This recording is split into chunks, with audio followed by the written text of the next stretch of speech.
You probably heard we've been doing a little bit of battling for free speech here the last 7 weeks with some episodes being banned and censored. I've been deplatformed, kind of some point slandered a little bit. It's been quite an exciting ride. And I want to get your thoughts, but maybe we start with a simple question, and that is, why is free speech the foundational right to all other rights?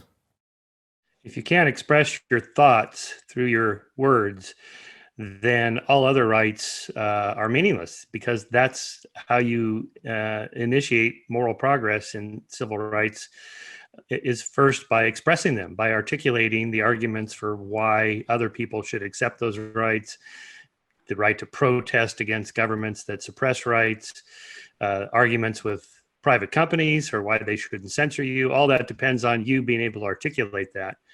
And those words matter, and words are thoughts. So the moment you start to censor speech, you're also censoring thoughts, because people self-censor. For example, at Chapman University, my students are pretty young. They're fairly liberal, but I asked them, do you self-censor on sensitive subjects like abortion or immigration or religion or whatever? And they all raise their hand. Yeah, we all self-censor. I'm so afraid to say something because I'm going to get canceled. So there's really two different issues here. There's sort of the private right to speech and public. So when we're talking about the First Amendment issues of free speech, we're talking about the government censoring citizens.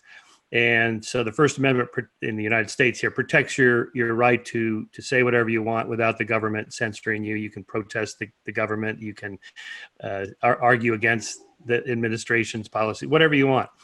But that's different from, say, what you've just recently gone through, which is a private company, Google, Alphabet /Google/YouTube, deciding they don't want to have you on their platform anymore, or they're going to censor individual episodes or whatever.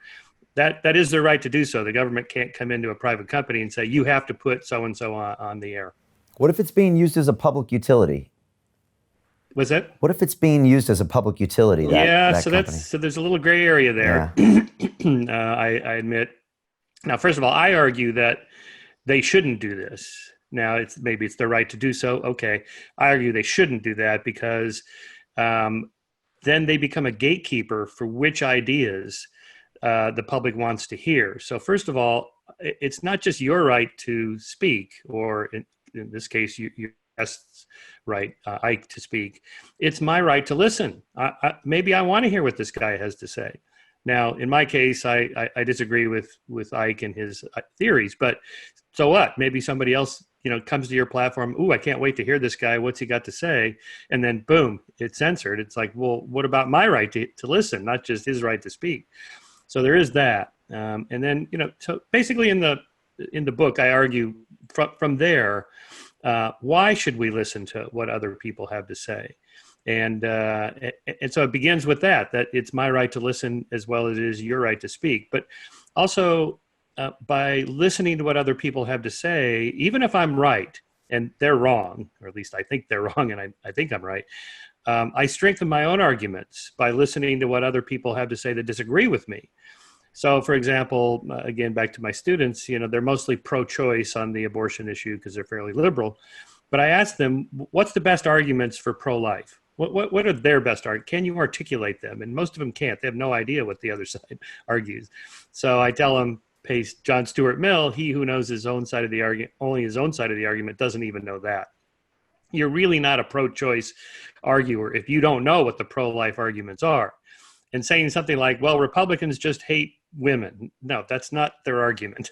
You may think that's their motive, but that's not their argument. So, go watch some of Ben Shapiro's videos about, pro-life, or some essays by conservatives that are thoughtful on this issue, and then come back and tell me what's your counter to that. And that actually strengthens their pro-choice position by knowing, well, okay, these are the three best arguments they have, and these are my three rebuttals. So, and then, of course, you might be wrong. You might be partially wrong. You might be completely wrong. You've gone off the rails. You're nuts. But the only way to know that is to engage with somebody that thinks differently from you. So that's kind of the core of the book. The devil is whoever disagrees with you, or who you disagree with, or you think is uttering hate speech or whatever.